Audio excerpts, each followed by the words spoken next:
Olá, irmãos. No De Casa em Casa essa semana nós vamos estar meditando sobre o poder do Evangelho.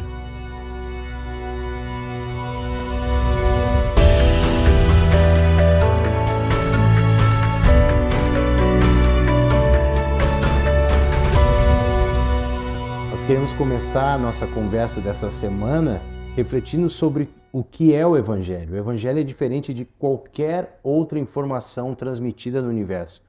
A começar de que ele não é apenas uma informação a ser transmitida, como o próprio apóstolo Paulo fala nesse texto de Romanos 1,16, ele é o poder de Deus para a salvação, porque o Evangelho é uma pessoa, o Evangelho é Jesus. A vinda de Jesus, o Deus que se fez homem, proporcionou a nós nova vida para aqueles que crescem nele. Então ele é diferente. E Paulo sempre buscou falar para as pessoas que o que ele queria transmitir não era apenas um ensino, uma informação. Ele chega a dizer em 1 Coríntios 2,4 que a palavra e a pregação dele não consistiram em linguagem persuasiva de sabedoria, mas em demonstração do Espírito e de poder.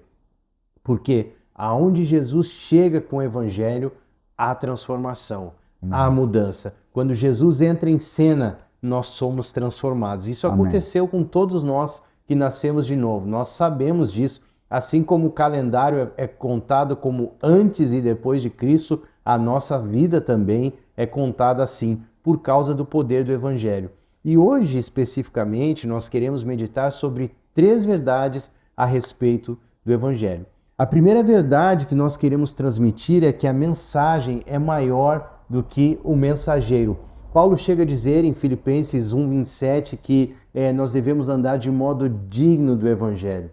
Quando Jesus estava no mundo, ele veio no período do Império Romano, era comum que o Império Romano chegasse até um outro país, a uma outra nação, a uma outra região, e pelo domínio fizesse com que aquela nação assumisse a cultura, a religião, a forma de viver dos romanos, pois o Evangelho funciona exatamente da mesma maneira. Quando o Evangelho chega, ele transforma as pessoas e as pessoas devem se sujeitar a essa verdade. Então o Evangelho não é adaptado ao homem, mas é o homem que se sujeita ao Evangelho.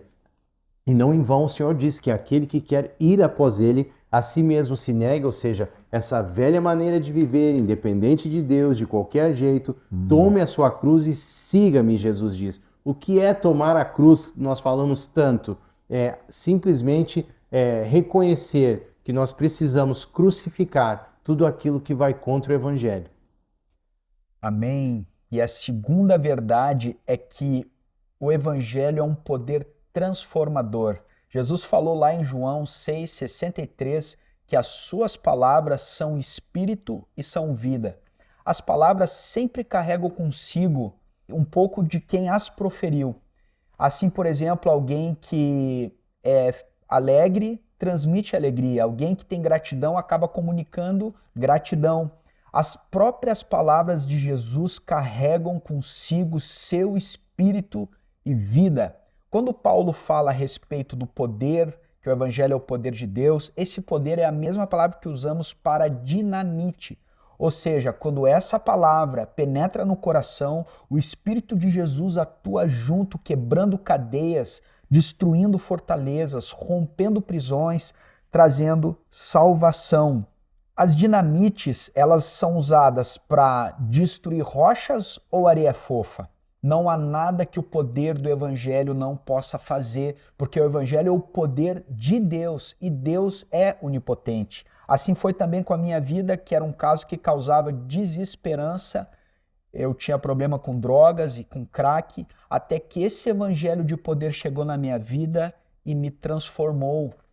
E existe ainda um outro aspecto quando fala a respeito da justiça de Deus. A justiça de Deus é a maneira como Deus justifica o homem perante ele mesmo, sem comprometer o seu caráter absolutamente puro. Há uma menção ali de Abacuque 2,4 a respeito da fé. Isso é falado amplamente no Antigo Testamento, de que a salvação é pela fé e não por obras da lei.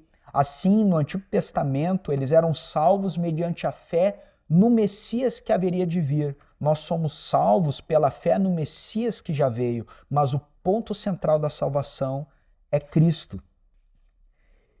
E isso já nos conecta com a terceira verdade de que essa mensagem precisa vir acompanhada de fé. O Evangelho é poder de Deus para a salvação de todo aquele que crê. E uma vez eu vi uma frase, de todo aquele que crê sem exceção, mas não sem exceção, porque ela precisa vir acompanhada de fé. A fé é como se fosse o pavio dessa dinamite. Todo o poder transformador de Deus está retido na sua palavra até que seja acessado pela fé.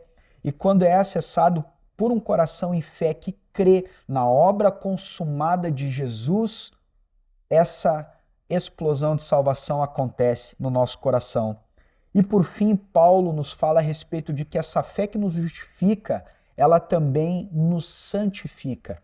Porque Jesus é o autor e consumador da nossa fé. Esse poder que operou na nossa salvação vai operar na nossa santificação até aquele grande dia. Uma vez eu vi uma frase de John Wesley muito própria que diz que a salvação tira o cristão do mundo, a santificação tira o mundo do cristão. Por isso nós precisamos buscar crescer nessa vida com o Senhor de fé em fé. A fé de ontem não serve para hoje, nós precisamos hoje buscar fé diante de Jesus. E nós queremos encorajar todos os irmãos a compartilhar nos seus grupos, nas igrejas, nas suas casas, qual foi o impacto explosivo do Evangelho na sua vida. É muito oportuno que nós sempre demos testemunho do que o Evangelho fez em nós mesmos e assim nós glorificamos o Senhor Jesus. Amém.